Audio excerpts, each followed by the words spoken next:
Welcome back to another episode of Connecting with Creatives. I have Deja Brown.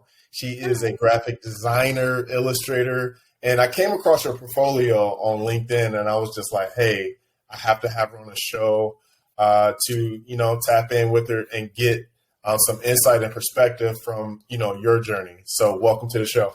Thank you for having me. I'm super excited to be talking to you today. Absolutely. So I just want to let's go back, right? Let's go back to childhood to see, how did you discover you were an artist? Yeah, I think, drawing has been something that I've always been a part of. My dad was an artist. My grandpa was an artist. So it's kind of just like something that passed down to me. But I realized that I really had a passion for it once I took a graphic design class in high school. And I was like, I want to do this. I don't know what it is, but I want to do this for my career. So that really just sparked this like fire inside of me to start creating. So it's safe to say that it's in your blood, right? Like I would say so.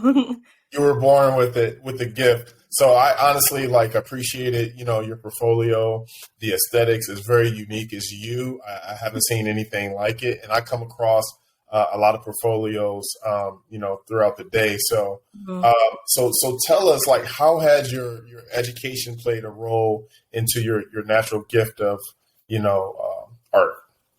Yeah, I think that's pretty interesting because, I did my high school education, which was just like average, typical. But then when I went to college and started pursuing graphic design full time, that really, first of all, taught me a lot about creativity and about design and illustration. But I think what really sparked me pursuing this full time was, during college, I didn't really have a lot of financial help. I had 4 jobs. So my other source of income was through selling art and creating and trying to get into art galleries around campus. So that really just taught me this hustle mentality to always just keep creating and pushing your work out there, because you never know what you can come across. And where has that, what type of roles has that hustle mentality, that grind mode mentality, where has that led you? It's led me very far. It's led me to New York City. It's led me to work with amazing clients such as Nike, Adidas, Coach. Just really being consistent and just constantly working, pushing my work out there has led me to some super cool opportunities. So you just mentioned Nike and Coach. How did you get those opportunities? Who seen your art and was like, hey, we got to have her on the team? Sometimes I honestly don't know. I wish I did know. I know Coach had reached out to me through my website. So there must have been someone scouting online and my work just so happened to fall into their lap, which was amazing. And similar to Nike, it was actually an apprenticeship that I had won. They did a competition throughout all of the East Coast and chose only 4 winners. And I was one of those people. But the way to get into that was through a competition. So it was a 2-day long competition of us just constantly designing. And I actually had COVID during the time of that competition. So, that hustle mentality of me, I was like, I have to just keep pushing no matter how bad I feel, which I'm happy I did, because that landed me the position that I got. So as a coach in Nike has been, some of your clients now in a professional, from a professional lens, how have you been able to collaborate in that working environment? I'm pretty sure it's fast paced, right? It's very fast paced. I also think it was a reality check for me, because art is very open and creative, but working with Nike and a part of Nike was Converse. So working with Nike and Converse, it made me realize yes, this is a creative industry, but it's still corporate. So having to find that balance, and this is similar for Coach as well, but having to find that balance of creativity and professionalism. Because sometimes, when you're creative, that line can get blurred. Yes, absolutely. So what are some of the type of challenges you've, experienced in the last, few months, going from 22 to 23?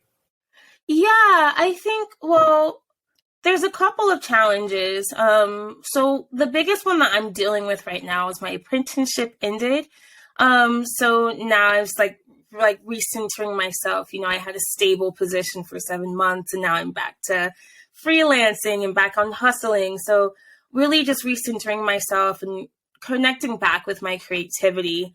The other thing as well is learning how to adapt, especially with these bigger companies that have kind of a bigger reputation and expectation.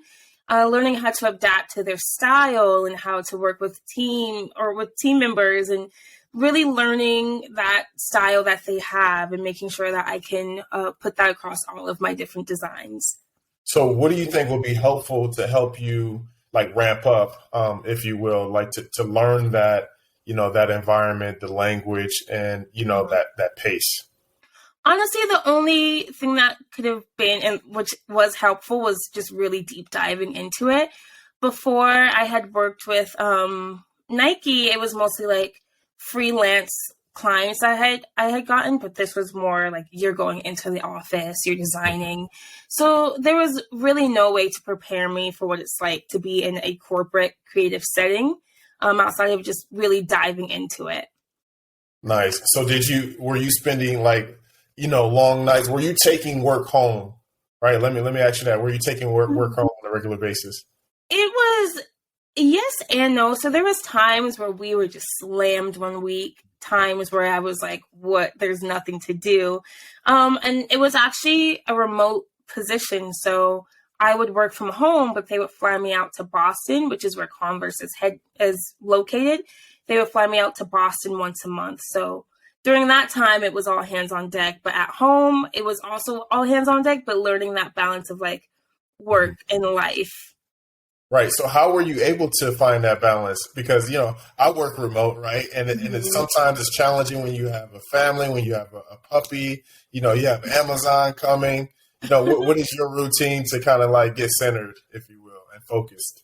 Yeah, I think one of the biggest things that's helped me is every morning I do gratitude journals and meditation. Those two things kind of just like start the day for me, just to not overthink, especially as a freelancer working from home. You are literally your own boss. So you have to find out like, what am I doing today to push myself forward? So doing those two things every morning helps center me, because there's days where there's no work coming through and you feel down, and then days where you're just like overwhelmed with work. So those are two like essential things, a part of my routine that I do. I want to give a shout out to Jim Jones, because he had a quote recently. He was just like, when you're, I'm paraphrasing, if you're not, if it's hard for you to get motivated, to stay consistent. And it's funny you say that about your journals. I'm flexing right here because I have my journal and then my time blocker, and that's helped me. Like, that's been a game changer, right? Like, just staying like on point every day. I'm talking about the weekends too. I do that too. And I have a fitness routine that I do as well. Walk my puppy, and I'm centered and I'm good to go, and I can tackle the day. So so it's been very helpful. I wish I had the fitness part down, but we're getting there. hey, you know what? Just a 5-minute walk, you'll be surprised how impactful that will be. But you're in some cold weather right now, right? You're in Denver? Yeah, in Colorado. I'm like, you can't even walk on the sidewalk without slipping on ice right now. So, oh, is that bad out there? Yeah, it comes and goes. Wow, that's unfortunate. I'm sorry to hear that. So what is your dream job? Like, what is the next project that you have your eye on, and what's going to help you get there? Well, right now I'm looking to move to California just to really explore that creative side of the world. I just moved back from New York, so I just want to try both coasts and see what really aligns with me. My dream job, I think my overall main goal is to eventually open a design agency, centered towards creating for musicians, because I'm also a musician. So that's my overall goal.